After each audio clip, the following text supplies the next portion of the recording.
Last week, Laure Godineau told you about the defeat of France by the Prussians, the fall of Napoleon III, and the proclamation of the German Empire. Today, she tells you what happened next, the famous Paris Commune. March 1871. Parisians feel betrayed and humiliated. The new French government, mainly monarchist, accepted France's defeat and allowed the victors to march on the Champs-Élysées. The government also ceded Alsace and Lorraine to the enemy and agreed to pay huge war indemnities. The government economic measures are driving people deeper into poverty.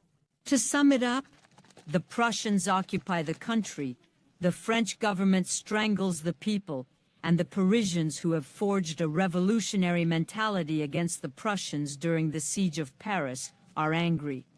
It is an explosive situation, especially since the Parisians kept their rifles and about 300 cannons. The spark takes place in the morning of March 18, 1871. Prime Minister Adolphe Thiers dispatches the army to reclaim the cannons of Paris that are stored on the hill of Montmartre. Women, children, and the elderly flocked to block the way. A general ordered them to fire on the crowd, but the soldiers refused. Barricades were erected throughout the city, and the general was executed that very afternoon. Thiers and his ministers fled Paris for Versailles. Parisians rejoiced and organized elections.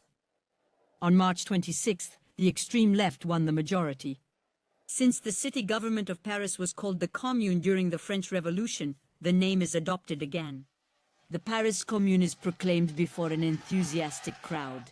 In the town hall square, the red flag, symbol of insurrection, is flying everywhere. Amongst the elected officials, we find workers, artists, doctors, lawyers, and journalists. They are Republicans, socialists, anarchists. They are the far-left revolutionaries. Many business owners and bourgeois left the capital without asking for a second thought.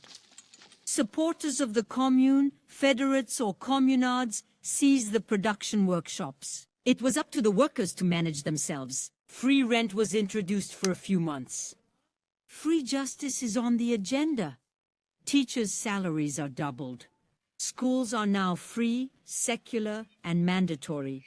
Religion is distrusted. In churches, discussion clubs are set up where everyone can speak out, men and women alike. There were also women fighters. It's an incredible social laboratory that even welcomes activists from other European countries. But the official government wanted to put down the rebellion, so it reinforced its army.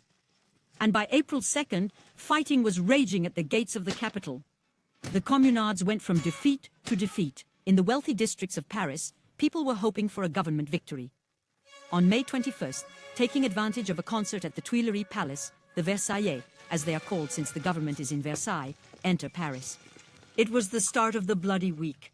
130,000 soldiers against tens of thousands of federates. Repression is fierce. Anyone with traces of gunpowder on their hands or who looked like a communard was shot. In response, the communards killed hostages, including the Archbishop of Paris. Then, out of despair or to stop the army's advance, they set fire to numerous monuments in Paris.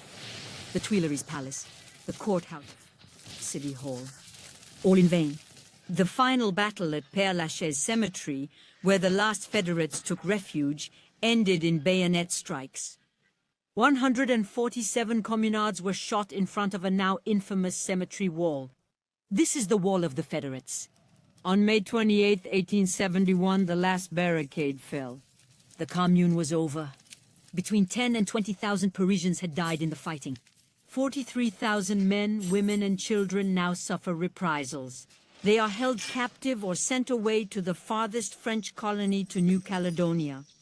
For the rest, those who escaped capture, it's exile. The Commune lasted 72 days. Yet it still haunts our minds.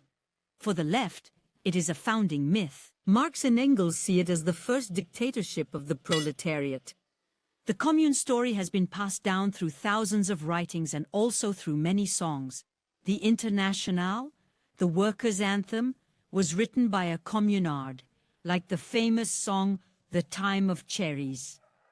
two leitmotifs that still regularly accompany events in memory of the Commune and its hope for a better tomorrow.